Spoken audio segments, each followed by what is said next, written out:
Hello everyone. වෙනද වගේම අදත් ඔයාට මම ඉංග්‍රීසි කතා කරන්න අත්‍යවශ්‍ය වන වාක්‍ය රටාවක් අරගෙනයි මේ ආවේ. මීට කලින් වීඩියෝවේදී අපි කතා කළේ ඇයි ඔච්චර හදිස්සි? ඇයි ඔච්චර හදිස්සි? What's the rush? කියන වාක්‍ය රටාව සම්බන්ධව. නමුත් අද කතා කරන්නේ Can you wait for me? Sure. No rush. Your time. Take your time. Thank you. Can you wait for me? Sure. No rush.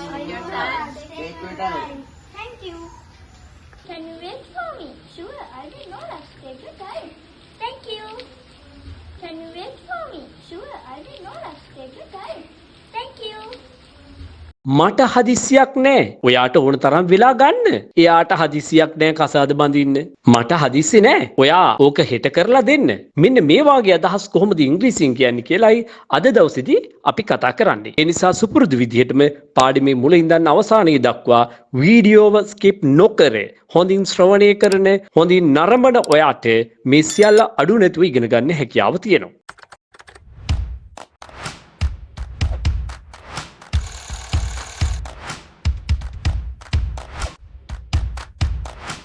මට හදිසියක් නෑ.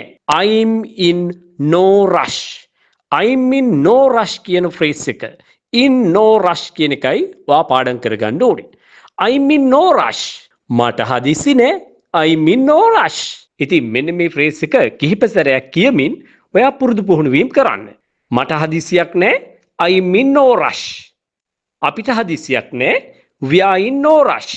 ඔහුට හදිසියක් නෑ. He's in no rush. ඇයට හදිසියක් නෑ. She's in no rush. මෙන්න මේ විදිහට මේවා කිහිප සැරයක් කියලා පුරුදු වෙන්න. ඉන් පස්සේ ඔයාගේ දැනුමේ හැටියට ඔයාගෙම කියලා වාක්‍ය ගොඩනගමින් මේවට යම් යම් දේවල් එකතු කරන්න වඩාත් අර්ථාන්විත වෙන්න.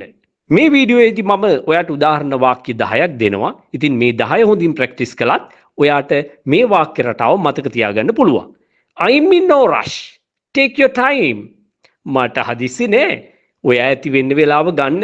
අපි ඒක කියන්නේ take your time. I'm in no rush. Take your time. We are in no rush. We'll wait here until he comes. We are in no rush. අපිට හදිස්සි නෑ. We'll wait here. අපි මෙතන ඉමු. Until he comes. ඔහු වෙනකම්. ඇයට විවාහ වෙන්න හදිස්සියක් නෑ. She's in no rush.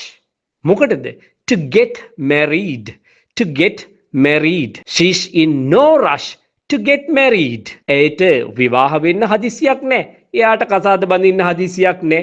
ඔන්න ඔහොමයි අපි කතා කරනකොට කියන්නේ. She's in no rush to get married. I'm in no rush to go home. I'm in no rush to go home. මට ගෙදර යන්න හදිසියක් නෑ. I'm in no rush to go home. I'm in no rush. You can go first. ඇතැම් වෙලාවට අපිට මෙහෙමත් කියන්න සිද්ධ වෙනවා. මට හදිස්සි නෑ. ඔයා යන්න ඉස්සරලා. ඔයා මුලින් යන්න.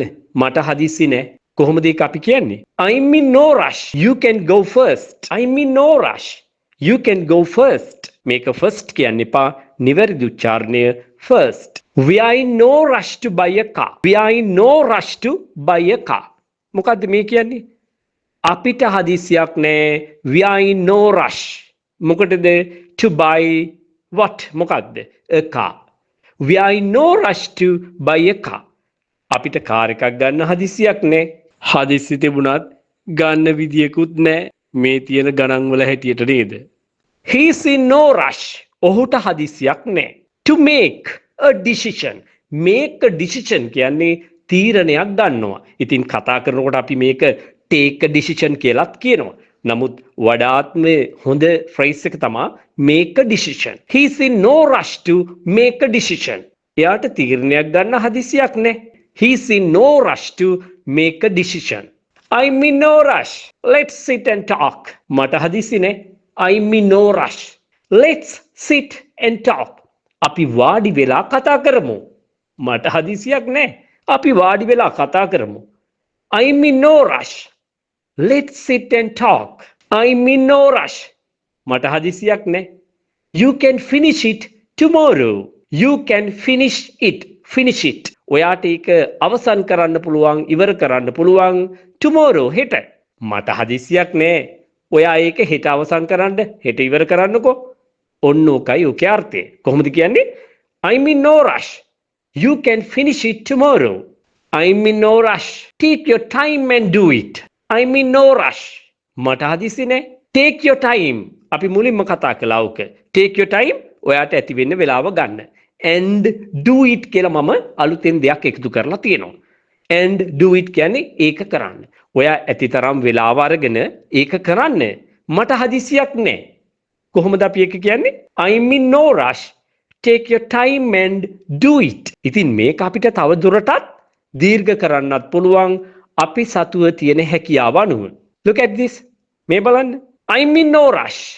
Take your time and do it. But it should be properly done. But it should be properly done. ඒ මොකක්ද කියන්නේ? But නමුත් it should be අන්න passive voice වලින් තියෙන්නේ මේක. It should be done ඒ කළ යුතුයි කෙසේද? Properly. මනාලෙස. හරියට කරන්න ඕනේ. But it should be properly done කියන්නේ නමුත් ඒක හරියට කරන්න ඕනේ. I'm in no rush. මට හදිස්සි නෑ. Take your time and do it. ඔයා ඇතිතරම් වෙලාව අරගෙන ඒක කරන්න. But it should be properly done. නමුත් ඒක හරියට වෙන්න ඕනේ. ඔයා ඇතිතරම් වෙලාව අරගෙන ඕක කරන්න. හැබැයි ඒක හරියට වෙන්න ඕනේ. ඒක බාගෙට හිම්මෙන් නෙවෙයි හරියට වෙන්න ඕනේ. මට හදිසියක් නෑ. මෙන්න මේ සමස්ත කතාව තමයි මේකින් කියවෙන්නේ. අපි තව පාරක් බලමු මේක. I'm in no rush. Take your time and do it. But it should be properly done. හොඳයි. අපි මෙතෙක් වෙලා ඉගෙන ගත්ත වාක්‍ය 10 ඉක්මනින්ම බලාගෙන යමුද? I'm in no rush. Take your time. මට හදිස්සි නෑ. ඇති වෙන්න වෙලාව ගන්න. We are in no rush. We'll wait here until he comes. අපිට හදිස්සි නෑ.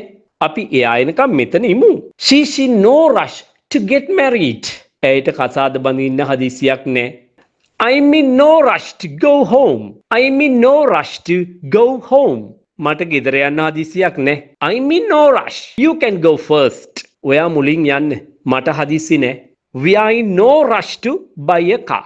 අපිට කාර් එකක් ගන්න හදිසියක් නෑ. He's in no rush to make a decision. එයාට තීරණයක් ගන්න හදිසියක් නෑ. I'm in no rush. Let's sit and talk. මට හදිසියක් නෑ. අපි වාඩි වෙලා කතා කරමු. I'm in no rush. You can finish it tomorrow. මට හදිසියක් නෑ. ඔයා ඒක හෙට අවසන් කරන්න. හෙට ඉවර කරන්නකෝ. I'm in no rush. Take your time and do it. ඔයා ඇතිතරම් වෙලාව අරගෙන ඒක කරන්න. මට හදිසියක් නෑ. I'm in no rush. Take your time and do it. But it should be properly done. ඔයා පුහුණුවීම් කරන තරමට ඔයාට කතා කිරීමේ හැකියාව අනිවාර්යයෙන්ම ලැබෙනවා. ඉතින් ඔයාටත් පුළුවන් මගේ නේවාසික පුහුණු කඳවුරු වලට සහභාගී වෙන්න. ඒ වගේම ඔයාට තනි පුජ්‍යල පන්ති වලට සම්බන්ධ වෙලා ඔන්ලයින් ක්‍රමයට ඉගෙන ගන්නත් පුළුවන්. විශේෂයෙන්ම විදේශගත වෙලා ඉන්න, ඒ වගේම රැකියාවල නිරත වෙලා ඉන්න ඔයාට ඒ ක්‍රමය ඊටාම යෝග්‍ය වෙනවා. ඔයා මේ සම්බන්ධව උනන්දුවක් දක්වනවා නම් 071 011 22 62ට දැන්ම WhatsApp පණිවිඩයක් යොමු කරන්න.